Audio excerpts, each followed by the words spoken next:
Endelea kufuatilia matangazo haya, endelea kubarikiwa hapo ulipo ukijiandaa kuchota baraka wa pumziko la Sabato. Tunakuombea utulivu wa nafsi na moyo tunapoenda kwa ibada sasa.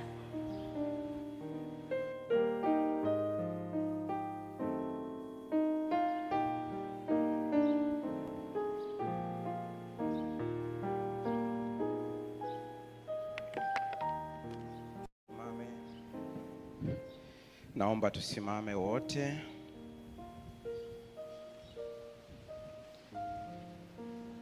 Baba yetu, Mungu wetu mtakatifu, tunaporejea madhabahuni pako, ukaseme na kila mmoja wetu kwa jina la Yesu tumeomba na kuamini. Amen. Katika muda wote wa mikutano hii tumekuwa na program maalum ya kurejea madhabahuni. Katika nyakati nyingi za Biblia, watu wa Mungu waliojitenga na madhabahu walipata hasara kubwa katika maisha yao. Watu ambao walijiona wanajitosheleza bila Mungu hawakufika popote.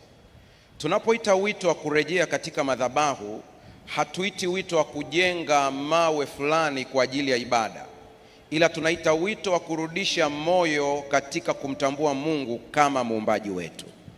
Tunaita wito wa kumuita kila mmoja wetu kuhakikisha katika maisha yake anatenga muda kwa ajili ya ibada. Ibada ni kutambua ukuu wa Mungu aliye chanzo cha uhai wetu. Ibada ni kumwambia Mungu, pasipo wewe mimi siwezi neno lolote. Ibada ni kumrudishia Mungu utukufu katika yote tunaita mafanikio. Maana chochote unachodhani ya kwamba ulifanikiwa, ingekuwa Mungu hayupo usingeliweza. Ibada hii ya madhabahu ni mahali pa kukutana na Mungu, ni kuiambia nafsi yangu, ni kuiambia nafsi yako, uhai nilio nao ni mpaka Mungu aniwezeshe. Tunaposema rudi katika madhabahu, ni kutafuta kurejeshwa tena. Umeumizwa na dhambi, umeteswa na misongo ya maisha, umejeruhiwa na maisha kwa kila namna. Hakuna eneo la kupata uponyaji wa kweli isipokuwa madhabahuni. Madhabahuni ni mahali pa kushinda vita ya kiroho, ambapo katika maisha yako yote unatakiwa ukumbuke hili. Wafilisti walipovamia Israeli wakati wa mfalme Sauli, walienda madhabahuni wa Israeli kutafuta uso wa Mungu. Ndipo alipokuja Samueli na kutoa sadaka. Maandiko yanasema Mungu akawasambaratisha kwa sababu alileta mvua ya moto, radi. Ukisikia una mashambulio, usiende kwa mganga, njoo madhabahuni. Ukiona kuna changamoto kwenye biashara yako, usiende kupiga ramli, njoo madhabahuni. Madhabahu ni popote utakapodhamiria kuomba. Unaweza kubadili gari lako kwa dakika moja likawa madhabahu. Unaweza kubadili chumba chako kwa dakika moja kikawa madhabahu. Unaweza kujitenga kwenye pembe ya ofisi ikawa madhabahu. Wito huu ni kuwaita watu wote, mcheni Mungu na kumtukuza. Msujudieni yeye aliyezifanya mbingu na nchi na bahari na chemchemi za maji.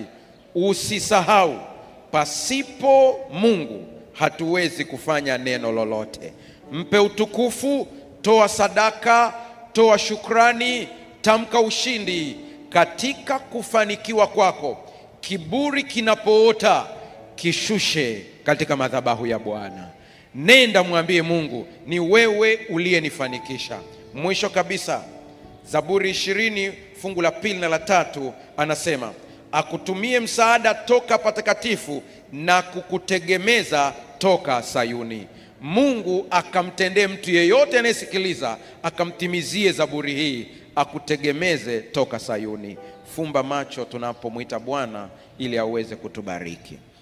Baba yetu na Mungu wetu, tunakutambua wewe ndiwe Mungu uliyetuumba.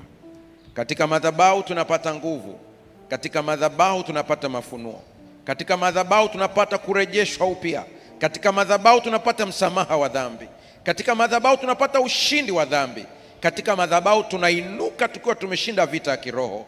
Ninakutukuza maana kila ambaye yuko hapa, anayesikiliza, anayefuatilia, unakwenda kumpa ushindi katika madhabahu na kumpa nguvu ya pekee na kumtendea miujiza kwa sababu ya haki ya Kristo Yesu. Neema yako inatosha.